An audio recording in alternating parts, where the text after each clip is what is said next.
आज यहाँ पे मैं डिस्कस करने जा रहा हूँ आपके साथ इलेक्ट्रिक चार्ज एंड फील्ड से रिलेटेड जो क्वेश्चंस हैं, सिंगल चॉइस वाले ऑब्जेक्टिव टाइप के क्वेश्चंस जो टर्म 1 में आने वाले हैं आपके पेपर में, तो वो हम यहाँ पे डिस्कस करेंगे। जो भी कॉन्सेप्ट उससे रिलेटेड होगा वो भी मैं आपको समझाने की कोशिश यहाँ पे करने वाला हूँ। चलिए स्टार्ट करते हैं सबसे पहले सवाल से। तो सवाल है हमारे पास 2 point charges A and B. 2 point charges A and B having charges plus Q and minus Q respectively are placed at certain distance apart and force acting between them is F. If 25% of charge of A is transferred to B, then force between the charges becomes. तो इस सवाल में आपको दिया हुआ है कि एक पर्टिकुलर सिचुएशन है और उसके बाद चार्जेस को ट्रांसफर किया जाता है एक से दूसरे पार्टिकल की तरफ, तो आपसे रिजल्टेंट फोर्स पूछा गया है कि कितना हो जाएगा। तो यहां मैं मान लेता हूं कि जो पार्टिकल है A और B, उनके ऊपर चार्जेस है प्लस Q और माइनस Q और इनके बीच का डिस्टेंस जो हमें दिया नहीं है, तो मैं मान लेता हूं कि वो डिस्टेंस R के बराबर है। तो इन दोनों के बीच में लगने वाला जो फोर्स होगा वो यहां पे लिखा जा सकता है F is equal to K Q square divided by R square। अब क्या करते हैं कि 25% ऑफ चार्ज जो है A का वो ट्रांसफर कर दिया जाता है। अब इसका 25% मैं निकालूंगा तो Q इंटू 25 डिवाइडेड बाय 100, तो आपको मिल जाता है ये Q by 4। यानी कि यहां से Q by 4 चार्ज को दे दिया जाता है यहाँ पे, तो होगा क्या, यहाँ पे Q by 4 को यदि ट्रांसफर कर देंगे तो ये बच जाएगा Q minus Q by 4 और ये बन जाएगा minus of Q plus Q by 4। ठीक बात है। यहां से Q by 4 चार्ज जो है प्लस में मैंने सबट्रैक्ट कर दिया और यहां मैंने ऐड कर दिया वो चार्ज जो यहां से गया है। तो आपको चार्ज मिल जाता है A वाले पार्टिकल का 3Q by 4 और इस वाले पार्टिकल का जो चार्ज है वो आपको मिल जाता है माइनस ऑफ 3Q by 4 के बराबर। अब उसी डिस्टेंस पे रखा गया है इन चार्जेस को, R डिस्टेंस पे, तो फोर्स इनका हो जाता है F डैश के बराबर। तो F डैश की वैल्यू आपको मिल जाती है K 3Q by 4 का स्क्वायर डिवाइडेड बाय डिस्टेंस का स्क्वायर। तो ये बन जाएगा आपके पास 9KQ square divided bye 16R square. आपको ये फोर्स की वैल्यू मिल जाती है। तो यदि हम इन दोनों इक्वेशंस को डिवाइड कर दें F डैश और F को, देखिए क्या मिलेगा। F डैश और F को यदि डिवाइड कर देते हैं तो आपको मिलता है 9/16 KQ square divided by R square divided bye KQ square divided by R square. ये वाला जो टर्म है इससे कैंसिल आउट हो गया, आपको मिल जाता है यहाँ पे 9/16 के बराबर वैल्यू। और इसको क्रॉस मल्टीप्लाई यदि आप कर देते हैं, क्रॉस मल्टीप्लाई, तो आपको मिल जाएगा F dash is equal to 9/16 into F। 9/16 into F आपको यहाँ पे आंसर मिल जाता है। तो हमारा आंसर कितना आ जाएगा, ए ऑप्शन आ जाएगा। Hello my dear students, I am Neeraj Kumar Chaudhary और फिजिक्स टीचर। बच्चों एक बहुत इंपॉर्टेंट इंफॉर्मेशन देनी है। अनअकैडमी पे T20 टेस्ट सीरीज स्टार्ट हो रही है 7th of अक्टूबर से, जो कि 7th of अक्टूबर से लेके 29th of अक्टूबर तक चलेगी। डेली टेस्ट होगा 6:30 से लेके 7 PM तक, ठीक है ना। और ये टेस्ट जो लोग अपना IIT JEE का एग्जाम 2022 में देना चाहते हैं, यानी कि ड्रॉपर्स और 12th के बच्चे 2023 में देंगे, 11th के बच्चे, और जो 2024 में देंगे यानी कि 10th के स्टूडेंट, उनके लिए प्लान की गई है। ठीक है बच्चों, डेली टेस्ट होगा, डेली रिजल्ट आएगा उसी टाइम और डेली अवार्ड्स है इसमें। अगर रैंक 1 आती है आपकी तो आपको 5,000 रुपए का अमेजोन का वाउचर, 2 to 6 को 3,000, 7 to 20 को 2,000, ठीक है ना। और बच्चों आप अगर विनर हो तो आपको 20% का स्कॉलरशिप भी मिलेगा अगर आपकी रैंक 1 से लेके 50 तक आती है, अगर आप कोई भी सब्सक्रिप्शन लेते हो तो, ठीक है ना। तो बच्चों बहुत ही अच्छा मौका है, जल्दी से जल्दी इसमें एनरोल कर लीजिए। और एनकेसी सर लाइव कोड डालना ना भूलें, ठीक है बच्चों। चलिए बेस्ट ऑफ लक। अब आगे बढ़ जाते हैं अगले सवाल की तरफ। सवाल है हमारे पास कि 2 particles of equal mass m and charge q are placed at a distance of 16 centimeter. They do not experience any force. The value of q by m is equal to। देखिए यहाँ पे चार्जेस दिए हुए हैं, charges है q और ये charges है हमारे पास q। इनके मास भी जो है m बराबर है एक दूसरे के। अब यदि आप ऑप्शंस को देखें तो यहाँ पे कैपिटल जी लिखा हुआ है। कैपिटल जी आता है चैप्टर ग्रेविटेशन में, जब ग्रेविटेशनल फोर्स कैलकुलेट करते हैं दो पार्टिकल्स के बीच में। तो इसका मतलब हम समझ जाएंगे ऑप्शंस को देखकर कि यहाँ पे कौन कौन से फोर्सेस का इस्तेमाल हुआ है। एक तो यहाँ पे पाई एप्सिलॉन नॉट देख के समझ गए कि इलेक्ट्रोस्टैटिक फोर्स का इस्तेमाल हुआ है, और कैपिटल जी को देखकर ऑप्शंस में मैं कह सकता हूं कि यहाँ पे ग्रेविटेशनल फोर्स का इस्तेमाल हुआ है। तो यहाँ सोचिए कि कोई भी फोर्स एक्सपीरियंस नहीं करते हैं, ये दोनों चार्जेस जो हैं इनके ऊपर जीरो फोर्स लगता है टोटल। ऐसा कैसा पॉसिबल है? ऐसा पॉसिबल तब है यदि ये चार्ज इसके ऊपर तो रिपल्सिव फोर्स लगाएगा ही लगाएगा, और रिपल्सिव फोर्स का मैग्नीट्यूड होगा k q square divided by distance का स्क्वायर। इनके बीच का डिस्टेंस r मान लेता हूं। और दूसरी बात, क्योंकि ये दोनों मासेस हैं और इनकी डिस्टेंस बीच में r के बराबर है, तो इसके ऊपर एक अट्रैक्टिव फोर्स भी लग रहा होगा, that will B gm square divided by r square. Similarly इस चार्ज के ऊपर भी सेम तरह के फोर्सेस लग रहे होंगे। एक ग्रेविटेशनल फोर्स लगेगा gm square divided by r square, और एक इलेक्ट्रोस्टैटिक फोर्स लगेगा kq square divided by r square. तो मैं चाहे इस चार्ज के लिए कहूं चाहे इस चार्ज के लिए कहूं, फोर्सेस जो हैं एक समान तरीके से लग रहे हैं। यहां भी एक तरफ gm square by r square है, दूसरी तरफ kq square by r square है। यहां भी एक तरफ kq square by r square है, एक तरफ gm square by r square है। दोनों ही चार्जेस कोई भी फोर्स एक्सपीरियंस नहीं करते। इसका मतलब किसी भी चार्ज की यदि बात करूं तो इसके ऊपर टोटल फोर्स मुझे जीरो के बराबर करना है। तो मैं किसी भी चार्ज के लिए लिख सकता हूं, for this charge net force या टोटल फोर्स जो है वो जीरो के बराबर है। तो एक फोर्स इस तरफ, दूसरा फोर्स इस तरफ, तो यहाँ पे मैं लिखूंगा k q square divided by r square. ये फोर्स इस तरफ है, ये फोर्स इस तरफ है, तो यहाँ पे लिखूंगा माइनस में gm square divided by r square. ये हो गया total force and this is equal to zero. अब ये माइनस में है तो इधर इसको प्लस में बना देंगे, तो k को लिख सकता हूं मैं 1/4 pi epsilon naught q square divided by distance का square is equal to g small m square divided by r square. r square से r स्क्वायर कैंसिल आउट हो जाता है, और आपसे q बाय m की वैल्यू पूछी गई है, तो यहां से आप लिखेंगे q square divided by m square. मैंने इसको क्रॉस मल्टीप्लाई कर दिया, इसको इधर ले आए, इसको इधर ले गए, आपको मिलेगा ये 4 pi epsilon not capital G के बराबर। तो यहां से q बाय m की जो वैल्यू है वो मिल जाती है under root of 4 pi epsilon not capital G के बराबर। तो q बाय m आपको मिल जाता है under root of 4 pi epsilon not capital G के बराबर, तो जो कि हमारा ऑप्शन है, ऑप्शन नंबर डी। जैसे आप टिक कर देंगे। अब आगे बढ़ जाते हैं अगले सवाल की तरफ, जो है क्वेश्चन नंबर 30, या कह सकते हैं इस लेक्चर का क्वेश्चन नंबर 3। क्वेश्चन नंबर आप भूल जाइए, है ना। 2 point charges placed at a certain distance r। 2 point charges हैं, उनके मैग्नीट्यूड्स नहीं बताए हुए हैं। Placed at a certain distance, एक फाइनाइट डिस्टेंस r पर है वो, इन एयर, हवा में है। Exert a force f on each other, एक दूसरे के ऊपर f फोर्स वो एक्सर्ट करते हैं। तो यहाँ पे क्योंकि कोई वैल्यू ज्यादा दी नहीं हुई है, q1 q2 कुछ नहीं दिया है, तो मैं मान लेता हूं कि वो चार्जेस q1 और q2 के बराबर है। तो एक चार्ज मान लेता हूं ये q1 है, दूसरा चार्ज मैं मान लेता हूं ये q2 है। दोनों के बीच का सेपरेशन जो है r के बराबर है, और वो फोर्स लगाते हैं एक दूसरे के ऊपर k q1 q2 divided by r square. Equation number 1 में से मान लेता हूं कि ये एयर के अंदर फोर्स है। एक k जो है कुलम्स कांस्टेंट है, यहाँ पे k है वो क्या है 1/4 पाई एप्सिलॉन नॉट। तो यहाँ पे गलती ना हो जिससे, तो मैं इसको लिख देता हूं 1/4 pi epsilon not q1 q2 divided by r square. This is the value of force in air की बात कर रहे हैं, एयर की बात कर रहे हैं।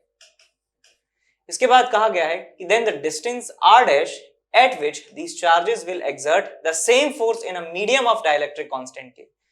डाइलेक्ट्रिक कांस्टेंट K के मीडियम में इन चार्जेस को रख दिया जाता है, और सेपरेशन को r से चेंज करके r डैश कर दिया जाता है।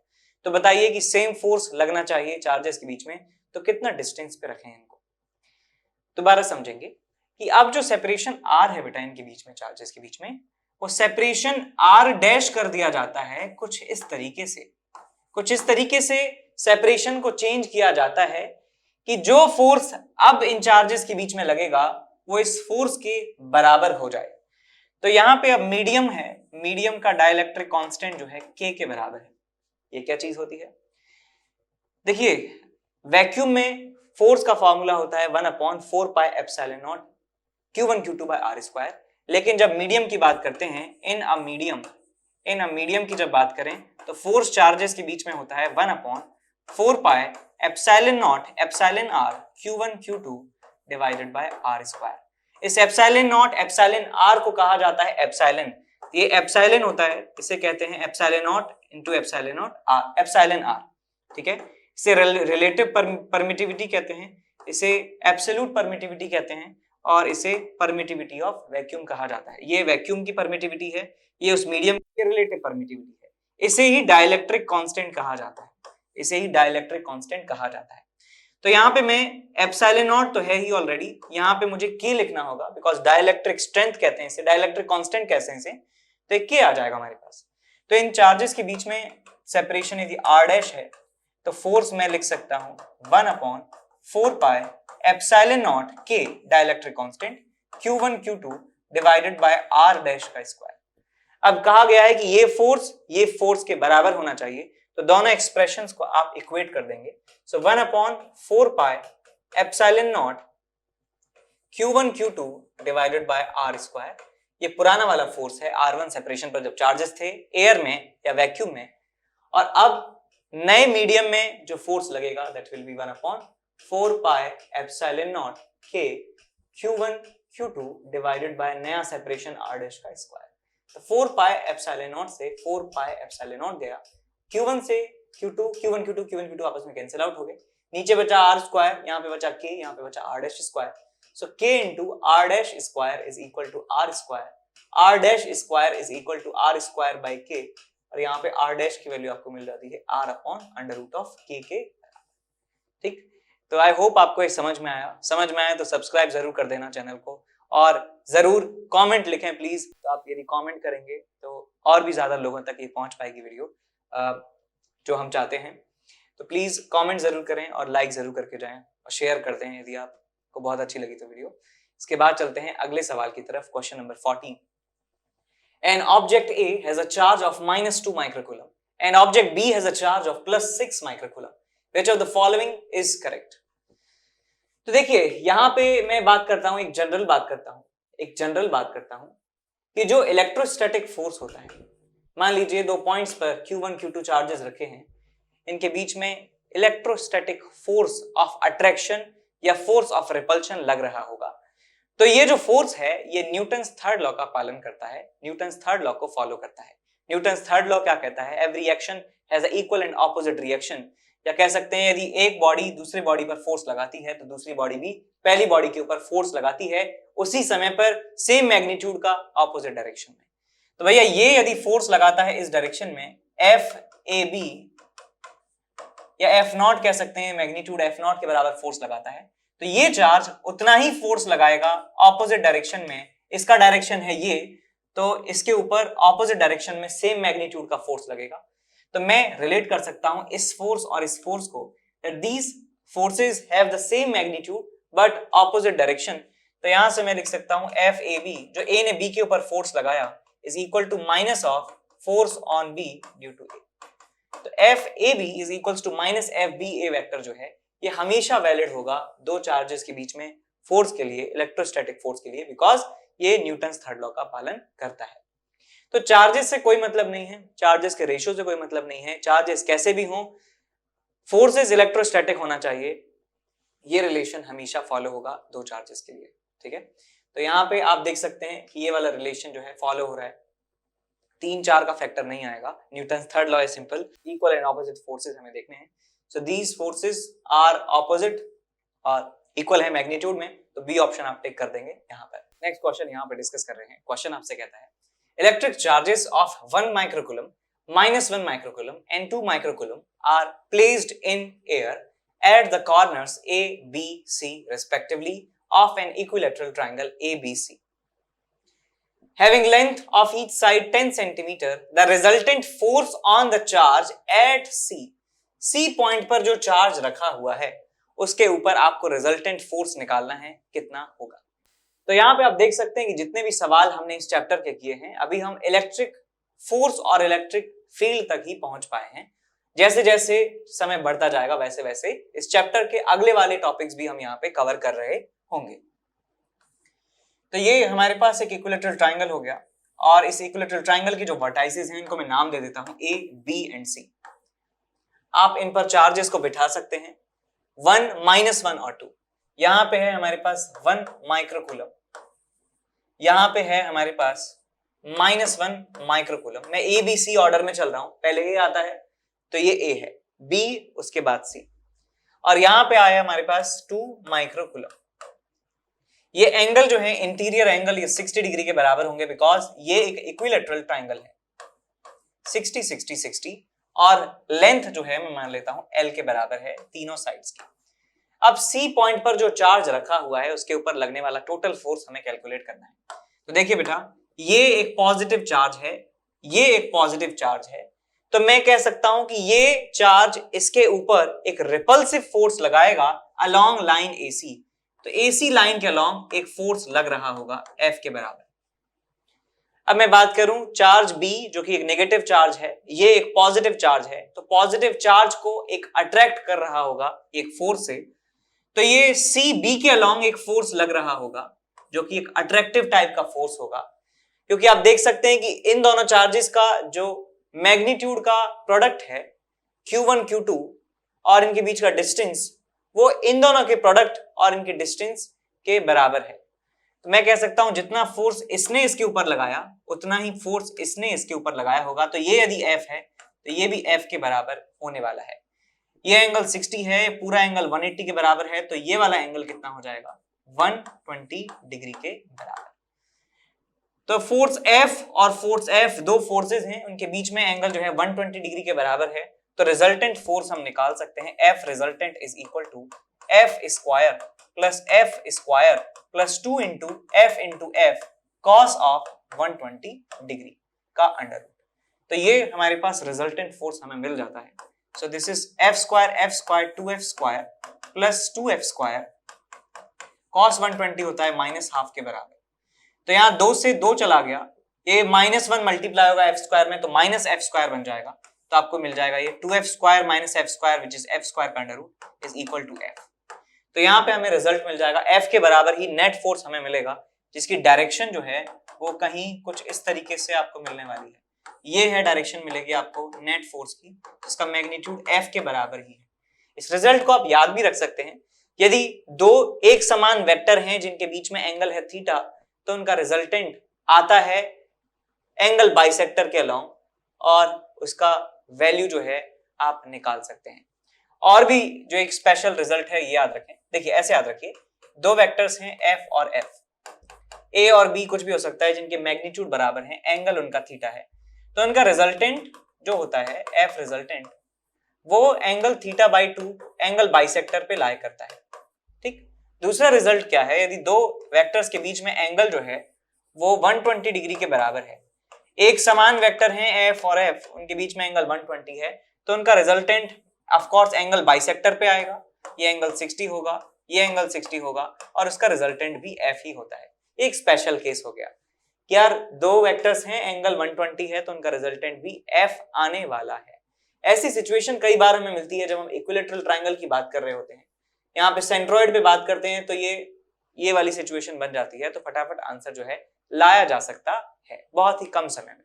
ठीक है, तो रिजल्टेंट फोर्स है F के बराबर, F is the force between these two charges या दीज टू चार्जेस, तो यहां से मैं लिख सकता हूं value K Q1 Q2 divided by R square, यहां से आपको मिल जाएगा 9 into 10 to the power 9। Charges कितने कितने हैं 1 माइक्रोकूलम, तो 1 into 10 to the power -6 into यहां पे है 2 माइक्रोकूलम, तो यहां जाएगा आपके पास 2 into 10 to the power -6 divided by distance between them का स्क्वायर, इनके बीच का डिस्टेंस कितना है साइड लेंथ के बराबर 10 सेंटीमीटर के बराबर विच इज 0.1 का स्क्वायर, तो आ जाएगा ये 10 to the power -2। 10 to the power -2 को ऊपर ले जाएंगे तो 10 टू द पावर 11 ये बन जाएगा, ये 10 टू द पावर -6 है, -6 -12 और -12 और +11 -1 बच जाता है 10 टू द पावर -1, तो ये 9 और 2 18 इंटू 10 टू द पावर -1 आपको ये रिजल्ट मिल जाएगा, तो आपको मिल जाता है आंसर 1.8 न्यूटन के बराबर। तो total force will be equal to 1.8 newton. तो बी ऑप्शन आप टिक कर सकते हैं।